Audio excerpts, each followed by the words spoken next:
നമസ്കാരം സുഹൃത്തുക്കളെ, ഏവർക്കും റിയാലിറ്റി ചാനലിലേക്ക് സ്വാഗതം. ലോകത്തിന് പ്രകാശം നൽകിയ വ്യക്തി തോമസ് ആൽവ എഡിസൺ. ആധുനിക ലോകത്തെ സൃഷ്ടിച്ച മഹത് വ്യക്തികളൊരാളാണ് തോമസ് ആൽവ എഡിസൺ. നിരന്തര പരിശ്രമവും കഠിനാധ്വാനവും ഉണ്ടെങ്കിൽ എന്തും സാധ്യമാണെന്ന് തൻ്റെ ജീവിതത്തിലൂടെ തെളിയിച്ച അദ്ദേഹത്തിൻ്റെ കണ്ടുപിടുത്തങ്ങൾ ഇന്ന് നമ്മുടെ ജീവിതത്തിൻ്റെ ഓരോ മേഖലയിലും നിറഞ്ഞു നിൽക്കുന്നു. സ്ഥിരോത്സാഹം, സാങ്കേതികവിദ്യയോടുള്ള അഭിനിവേശം, നവീനത, ഉത്സാഹം, സ്വാതന്ത്ര്യം എന്നിവയാണ് എഡിസന്റെ വ്യക്തിത്വ സവിശേഷതകൾ.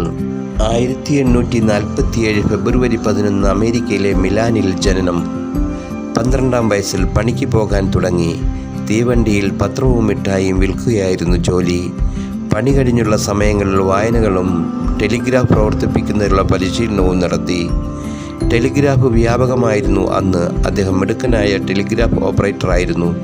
കേൾവിക്കുറവ് എന്ന പ്രതിസന്ധി ഉണ്ടായിരുന്നെങ്കിലും അദ്ദേഹത്തെ ഒരിക്കലും അത് തളർത്തിയില്ല. ആദ്യകാലത്ത് ടെലിഗ്രാഫ് ഓപ്പറേറ്ററായിരുന്ന എഡിസൺ സ്നാഗ്രാഫി, ചലച്ചിത്ര ക്യാമറ, വൈദ്യുത ബൾബ്, ഓഹരി വില പ്രദർശിപ്പിക്കുന്ന ടിങ്കർ, ഇലക്ട്രിക്കൽ വോട്ടിംഗ് യന്ത്രം, ഇലക്ട്രിക്കൽ കാറിൽ ഉപയോഗിക്കുന്ന ബാറ്ററി, വൈദ്യുത ഉൽപ്പാദന വിതരണ സംവിധാനങ്ങൾ, റെക്കോർഡ് ചെയ്ത സംഗീത ചലച്ചിത്ര സാങ്കേതിക സംവിധാനങ്ങൾ തുടങ്ങി ഞെട്ടിപ്പിക്കുന്ന കണ്ടുപിടുത്തങ്ങളിലൂടെ 1093 പേറ്റന്റുകൾ നേടി. 1915 അമേരിക്കൻ ഭരണകൂടത്തിൻ്റെ നാവികസേന ഉപദേശക സമിതി അധ്യക്ഷനായി. 1928 American parliament medal of owner ബഹുമതി ലഭിച്ചു. തൻ്റെ കാലത്തേക്കാൾ വളരെ മുന്നോട്ട് ചിന്തിച്ച മനുഷ്യജീവിതത്തെ മാറ്റിമറിച്ച തോമസ് ആൽവ എഡിസൺ 1931 ഒക്ടോബർ 18 അന്തരിച്ചു. മന്ദബുദ്ധി എന്ന് പറഞ്ഞ് ക്ലാസ്സിൽ നിറക്കിവിട്ട പയ്യൻ 1000-ലേറെ കണ്ടുപിടുത്തങ്ങളുടെ ഉടമയാവുക, ജീവിക്കുവാൻ വേണ്ടി തീവണ്ടിയിൽ പത്രം വിറ്റ് നടന്നയാൾ വമ്പൻ വ്യവസായ സാമ്രാജ്യത്തിന് അധിപനാകുക, അങ്ങനെ യക്ഷിക്കഥകളെയും അതിശയിപ്പിക്കുന്ന ജീവിതമായിരുന്നു തോമസ് ആൽവ എഡിസൺ.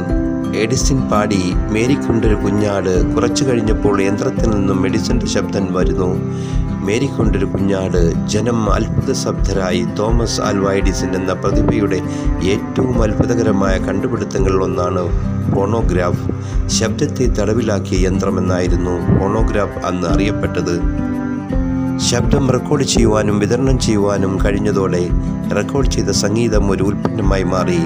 ഇത് ലോകമെമ്പാടുമുള്ള സംഗീത വ്യവസായത്തിന് അടിത്തറ പാകി. ചലിപ്പിക്കുന്ന ചിത്രങ്ങൾ റെക്കോർഡ് ചെയ്യുവാനും കാണിക്കുവാനുമുള്ള ഉപകരണങ്ങൾ എഡിസൺ വികസിപ്പിച്ചെടുത്തത് സിനിമാ വ്യവസായത്തിൻ്റെ പിറവിക്ക് കാരണമായി. വിനോദ മേഖലയെ ശാശ്വതമായി മാറ്റിമറിച്ച ഒരു മുന്നേറ്റമായിരുന്നു ഇത്. അലക്സാണ്ടർ ഗ്രഹാം ബെൽ ആണ് ടെലിഫോൺ കണ്ടുപിടിച്ചതെങ്കിലും എഡിസൺ വികസിപ്പിച്ച കാർബൺ മൈക്രോഫോൺ, ട്രാൻസ്മീറ്റർ ടെലിഫോൺ സംഭാഷണങ്ങളുടെ വ്യക്തതയും ശ്രവണക്ഷമതയും വളരെയധികം മെച്ചപ്പെടുത്തി. ഇത് ടെലിഫോണിനെ ഒരു പ്രായോഗിക ആശയവിനിമയ ഉപകരണമായി മാറ്റുന്നതിൽ പ്രധാന പങ്ക് വഹിച്ചു. ഒരു ശാസ്ത്രജ്ഞൻ എന്നതിനേക്കാൾ കണ്ടുപിടുത്തക്കാരൻ ആയിരുന്നു എഡിസൺ. 1876 ന്യൂയോർക്കിനടുത്ത് മെർലോ പാർക്കിൽ കണ്ടുപിടുത്തങ്ങൾക്ക് വേണ്ടി സജ്ജീകരിച്ചതാണ് ഒരു വ്യക്തി സ്ഥാപിക്കുന്ന ലോകത്തിലെ ആദ്യ ഗവേഷണശാല. ഈ ഗവേഷണശാലയാണ് ആധുനിക വ്യാവസായിക ഗവേഷണശാലയുടെ ആദ്യരൂപം. ഒരു കൂട്ടം ശാസ്ത്രജ്ഞരും എഞ്ചിനീയർമാരും ഒരുമിച്ച് പ്രവർത്തിച്ച് തുടർച്ചയായി കണ്ടുപിടുത്തങ്ങൾ നടത്താനുള്ള ഒരു സംവിധാനം അദ്ദേഹം ഇവിടെ സ്ഥാപിച്ചു. ഇത് വ്യക്തിഗത കണ്ടുപിടുത്തങ്ങളിൽ നിന്നും സംഘടിത ഗവേഷണത്തിലേക്ക് ലോകത്തെ നയിച്ചു. അവിടെയായിരുന്നു ലോകത്തിൻ്റെ മുഖച്ഛായ മാറ്റിയ അദ്ദേഹം മെർലോ പാർക്കിലെ മാന്ത്രികൻ എന്നാണ് അറിയപ്പെട്ടിരുന്നത്. കഠിനാധ്വാനവും ലക്ഷ്യവും ഉണ്ടെങ്കിൽ ആർക്കും ഉന്നതിയിലെത്താമെന്നതിൻ്റെ ഉത്തമ തെളിവാണ് തോമസ് ആൽവ എഡിസൺ. ഈ കഥ നിങ്ങൾക്ക് ഇഷ്ടപ്പെട്ടുവെങ്കിൽ ലൈക്ക് ചെയ്യുക, ഷെയർ ചെയ്യുക. Have A nice day.